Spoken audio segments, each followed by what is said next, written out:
guys, welcome to Canning 101. As you can see, I got a big old mess going on back here because we are making strawberry jam today. So if you guys want to make strawberry jam with me, then come on along and we'll get it done.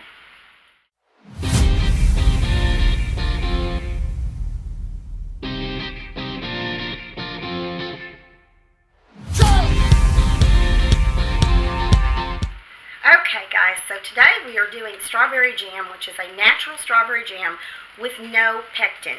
Okay, it's just an easier version of the strawberry jam.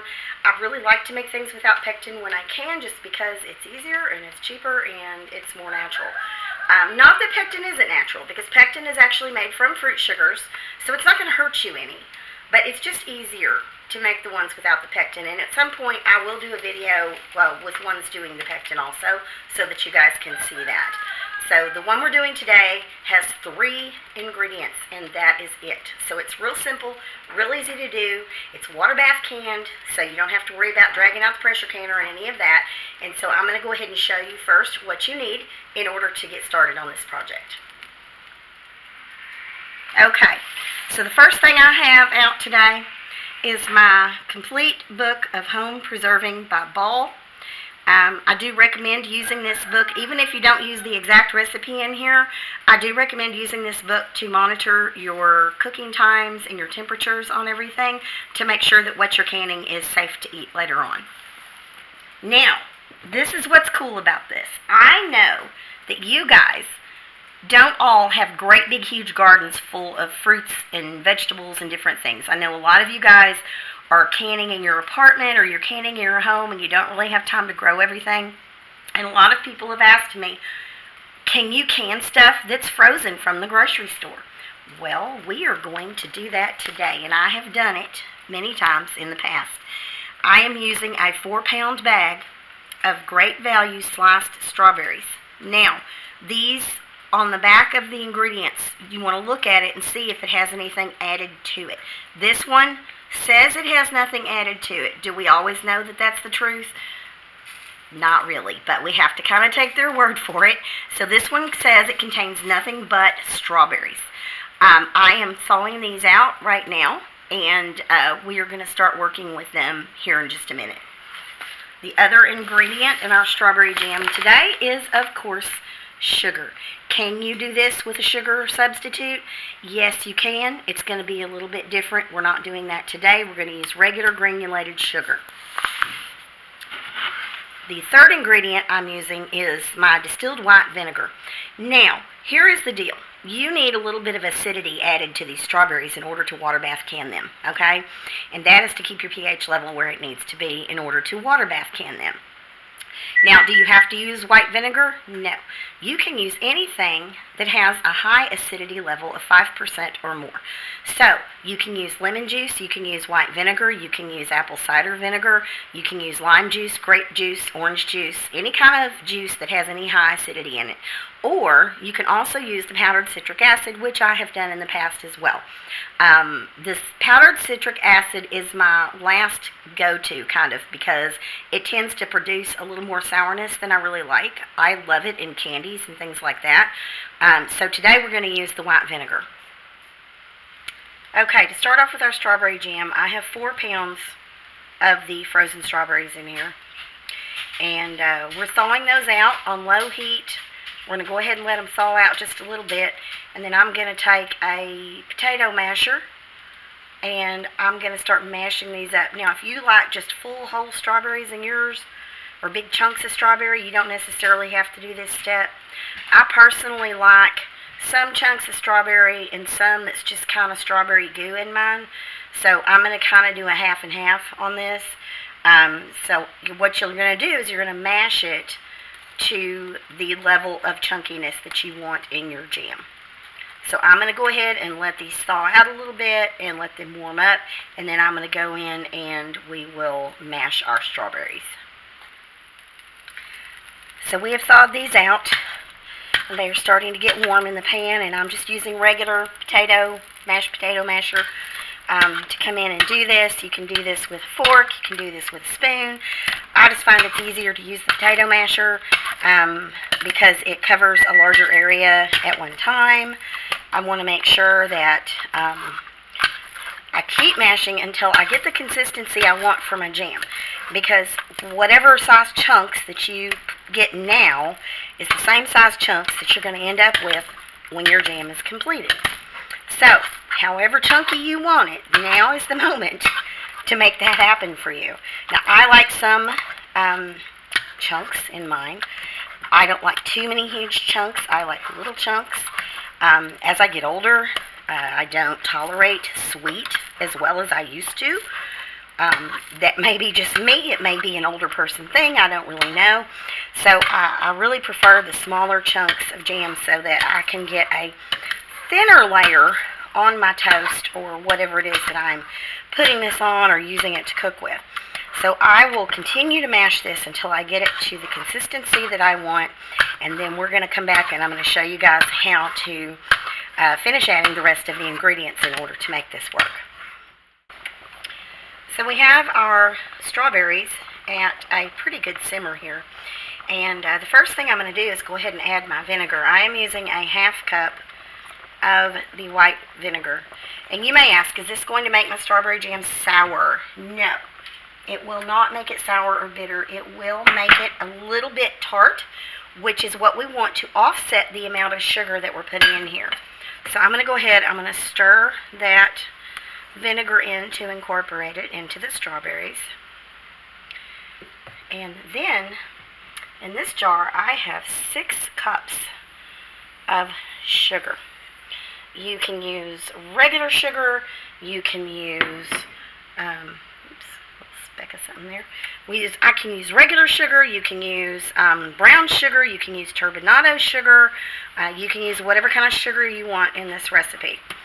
This is regular white sugar, okay? Now what we're going to do is we're going to sit here and we're just going to stir and stir and stir until we know that that sugar is very incorporated in here, because like right now I can feel little chunks or blobs of that sugar still in there. See, there's some right there. Want to make sure that all of that is incorporated really, really well into the strawberry jam.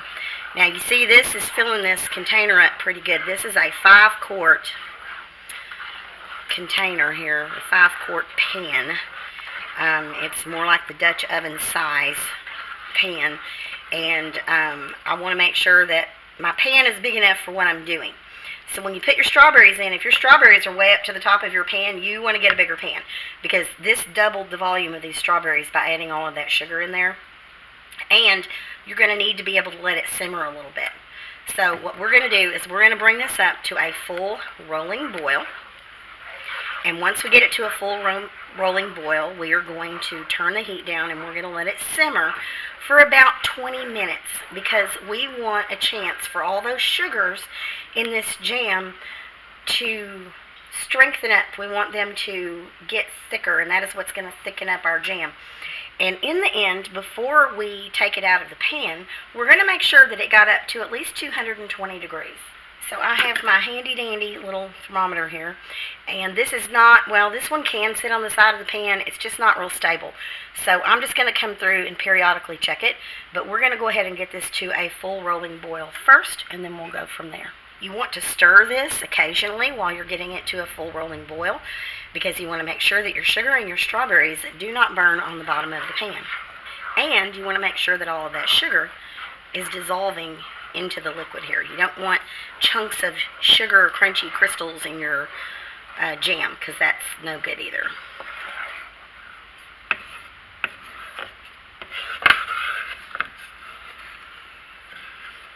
Now, in the old days, they would tell us, oh, don't scrape the side of your pan. You have to use a wet brush to get these sugar crystals back down in your mixture. Now, that would be true if your mixture had already cooked down to the proper temperature. At that point, you don't want to incorporate any new sugar crystals into that, because it can get clunky. And by clunky, I just mean have a bunch of crystallized sugar in there. So, you know, definitely at this stage, you can definitely wipe down the side of the pan. No worries there, but let's not do that once we get it to a consistency that we want it. Okay, so we have this to a full roll.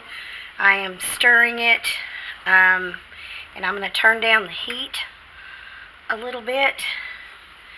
And we're going to keep a really close eye on this as it simmers. It's going to take at least 20 minutes or longer for this to get up to temperature. And so that is one reason I turn down this heat, because I don't want to burn the strawberries and the sugar that's in this. High sugar content means that it will burn a lot easier. And so we want to make sure that absolutely positively we don't burn this stuff, because it's going to be really, really good. So I like to set my spoon across the top of the pan like this, because if it starts to boil over, sometimes that will help a little bit. But I'm going to stay in here and I'm going to keep a really close eye on this as it goes to make sure that that doesn't happen. Okay, y'all, so my jam got up to 220 degrees. Now, I will tell you, it did not take 20 minutes for it to do that. It took about 35 minutes for it to do that, which is why it's very, very important to use your thermometer to make sure that you have things up to the right temperature. Otherwise, if I would have just put it in the jars after 20 minutes and processed it, after that, it would have been soupy. It would have been very, very thin. It would have been more like a strawberry syrup than a strawberry jam. So you want to make sure that you always use your thermometer to check your temperatures. Now, these are 4-ounce jars. You can fit more than 4 ounces in them, but we want some head space while we're canning these. So I'm going to measure what's going in these jars for a couple of reasons. One, I want to make sure I don't overfill them, but the main reason that I personally am measuring these today is because these are going to be for sale in my store. So I'm using a 1/4 cup measuring cup, which is 2 ounces liquid, and so I'm going to put 2 measuring cups of jam in each one of these jars. Let's start with this one right here so you guys can see it. And I'm using my funnel, which if by now, if you guys don't have one, you're not doing any canning, because you need one of these for sure. I have a couple of them. So I'm going to go ahead and put 4 exact ounces of jam in each one of these. And that is a little full. So we're going to adjust this a little bit. Take just a smidgen out. So I kind of let it overflow. See how I've got extra on the sides there, and that's the reason it's doing that. So I'm just going to be a little more careful and make sure I don't have a bunch of extra stuff on there.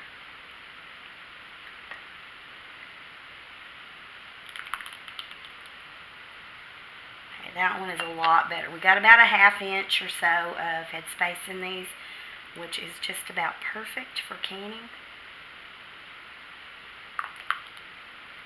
So we're going to continue to fill all of these 4-ounce jars. That one looks a little low, so I'm going to come back and add a little bit more. I don't want to short anybody. You know how people are. Somebody will take it home and they'll measure it, y'all. It happens.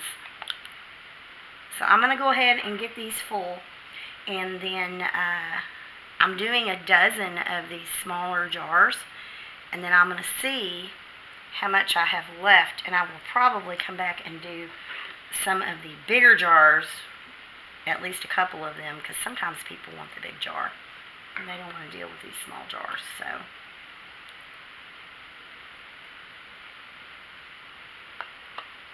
okay, I'll come back in a minute with the big jars and we'll see how much we have left. Okay guys, so I have filled my 12 smaller jars up. I have my paper towel with my white vinegar on it, and I know you guys have seen me do this before, but I'm going to continue to show it because I want to stress the importance of this. What you're going to do is you're going to make sure that the top rims of these are squeaky clean, and the white vinegar will cut through sweet, sticky, sugary stuff.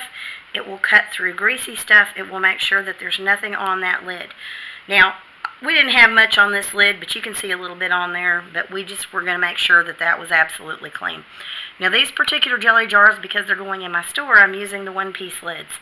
I'm okay with using these one-piece lids when it's stuff like jellies and jams and things like that.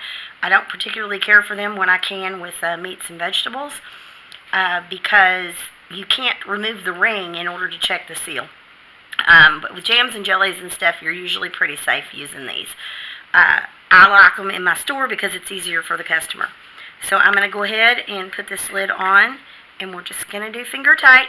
just where we feel it getting tight. We're not going to super crank it down on there again. And then I'm going to go ahead and I'm going to go through and I'm going to do this with every single one of these jars.